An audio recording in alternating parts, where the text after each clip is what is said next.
Bruce, Yes, Dr. would you tell me something about your childhood life? And also this morning you mentioned about your first entrepreneurship you practiced as a seller by selling the encyclopedia. And I'd like you to give some advice to the members of PCLMUN for their own future life in this regard. Yeah. So Why you did it, and what's the beauty of the practicing entrepreneurship from childhood? well, Dr. Shin tells me that you children are ambitious and very promising, hardworking kids, and I'm sure it sounds like he really loves working with you. So one of the things we find in life, you get a lot of advice, and some of it's good. So it's worth sharing some ideas on what works for becoming successful as an entrepreneur. I would say that as a child, I was rather an ordinary child, not a very good student when I was 9 and 10. I only started to become a good student when I was 12. Something happened. I started to really enjoy the schoolwork and really enjoy my teachers. And so, even if you're not doing that well in school, if you just keep working hard, probably you'll figure it out and you'll be able to be successful in academics. Eventually, I was lucky. I got to go to some very prestigious universities in the United States, Stanford University and Harvard University. So the most important thing is persistence. If you have a hard time with your studies, just keep trying and you'll get there. Look for help from teachers, look for help from older brothers and sisters and friends. And if you keep working hard and keep trying and never give up, you can do just about anything. Also, I think when Dr. Shin talks about entrepreneurship, one of the most important things in entrepreneurship is the willingness to take risks. Life can be scary, and a lot of us are very scared. How can we be as successful as our parents want us to be? Which is sometimes very successful, and we worry, gee, maybe I won't be that successful. But the most important thing to avoid in life is fear. Fear is your enemy. You can't be afraid. You just have to go for it and smile and be willing to make mistakes. We all make mistakes. We learn from mistakes. So instead of just being scared and sort of frozen, you take a risk. So, for example, it's a really good job you can do early in your career is selling. When you sell something, you have to, we say, put yourself out there. You have to take risks. You have to get out of your shell and understand the person to whom you're trying to sell something. Understand what he needs. Think of how you can be helpful, and not worry about making a mistake or saying something that's wrong or looking stupid. You need to take risk and enjoy it, because life is full of risk, and you might as well embrace risk. Your biggest enemy is fear. You have to overcome your fear, and you need to relax and enjoy what you're learning. Understand what you really enjoy, and go for what you enjoy with great enthusiasm. So, fearlessness and enthusiasm and hard work are the key to success and to having a good time while you're doing it. When you were selling the books, encyclopedia, how old you were? Oh, then I was 18 to 21. I wasn't young, but it was still a great job because I was a young college student. But as a young college student, you're in your own little world, and to understand others in the world, you need to deal with completely different kinds of people. So if you have a hard job like selling from door to door, I mean, like for the Girl Scouts, when they're selling Girl Scout cookies, they're selling to all kinds of different people. It's a way to learn how to understand different kinds of people and learn what you can do for them and learn how you can be valuable in society. So it's very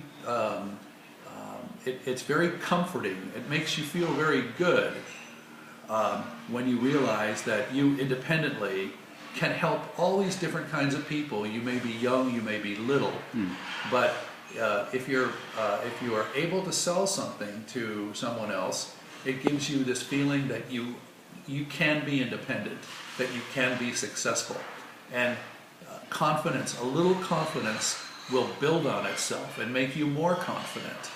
So. How was the response? How they reacted to your efforts to sell books to them? Some annoyed? All the time, you would knock on a door with no introduction and try to sell the books to people, and some people would treat you very badly, and others would treat you well. But what you learn is persistence, and sometimes the most difficult moments teach you so much.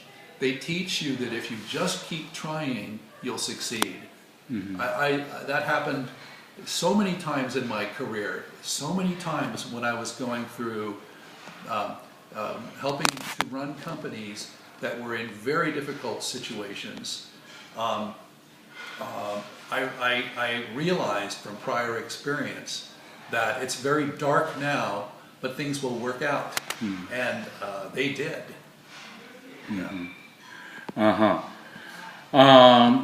The children of PCL-MUN, they have ambitions. They have a dream to go to prestigious universities. The one you went to, like Stanford University or Harvard University. Right. What advice do you have for them to prepare for their future in this regard? Yeah. Well, I guess one of the most important things is to know yourself. We're all different. And if you think hard about what you enjoy the most in life, and you think about this from time to time, you'll understand, you'll get a much better feel of what you should do. Because if you do what you enjoy, you're going to be very successful. So it's a combination of not being scared, persisting and working really hard, and stepping back and thinking, who am I? I'm different from this other kid, And this other kid is, he's a good runner, but I like Korean poetry, or I like fixing political problems, or I like persuading people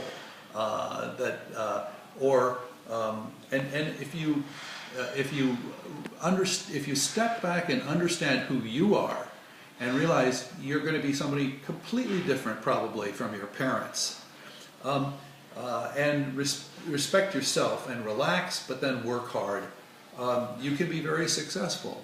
Also for leadership, enthusiasm is very important, and a positive attitude and a creative attitude is good. So it's not just working hard.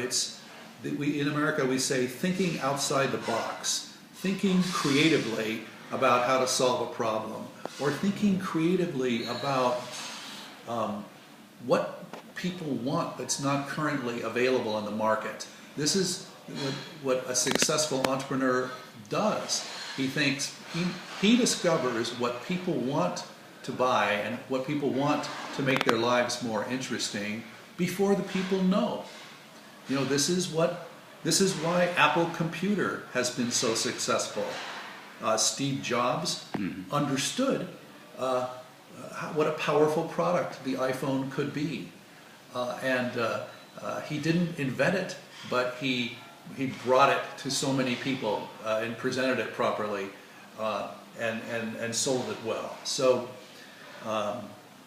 there are a lot of keys to success, and the keys to my success might be completely different from yours. But we need to relax, know ourselves, really know what we enjoy, be enthusiastic, work hard, and not be scared. If I wrong, please correct me. When you were in a high school or something, you ran for class president's office. Student body president. Student body. Then Bill Gates, he voted for you? Yeah, well, I think he voted for me. He never told me he voted for me. But yeah, I was running for student body president, and I lost by a few votes. But yeah, I think Bill Gates and Paul Allen voted for me, but who knows? I didn't ask. He's a junior to you. Yeah. Then Bill was 3 years younger in my school in Seattle, and Paul Allen was 2 years younger. So would you enumerate some of the companies you worked for as a successful CEO or vice president? Or vice president, yeah. Well, let's see. I worked for I worked for the Norton Company in sales of sandpaper and grinding wheels, selling basically industrial tools in a manufacturing environment, which I liked very much because I'd had this very special, fancy, aristocratic education, more or less, and it was great to work with ordinary manufacturing people in factories, just to deal for diversifying the personality and dealing with ordinary people. I worked for American Airlines in Continental. Well, I'm telling you all the companies I worked for. Yeah. Oh, really? Sure. Yeah. I worked for American Airlines at a junior level in finance and helping them decide what things that they could do to make the company more profitable. Then I worked for General Motors and was in charge of their international financing. I did lots of work all over the world, and then was vice president and treasurer of Continental Airlines at about age 33, and then had my Right after Harvard? No, this was several years after Harvard. Yeah. And then I had an international trading company for a little while and an investment company for a little while, and then I was in charge of. I was the number 2 man for Norwegian Cruise Lines for some years, and then I did some small but very successful leveraged buyouts, where with an investor group I bought companies and made them more valuable and then sold them, and I had a lot of fun. You told me you retired at the age of 47, and since then until today, you've been traveling around the world, and also with the money you earned, you practicing giving them away to help the people of low-income family. So, what's good about it? Can you share? Well, I work very hard, and I think if you have good luck and are able to retire young, it can make lots of sense. And I think just as Dr. Shin enjoys working with you students, I think we all have to find ways of contributing to society too, if we have a chance of giving back to society and helping people who could use our help. Whether it's helping students become enthusiastic and more successful about their opportunities, or helping people who are down on their luck and need to find a job, or need to help finding an apartment. It's helping other people is a satisfying part of life that we all need to try to do, and it's an important part of life. Thank you so much, Bruce. Thank you. Can I go now? Yeah.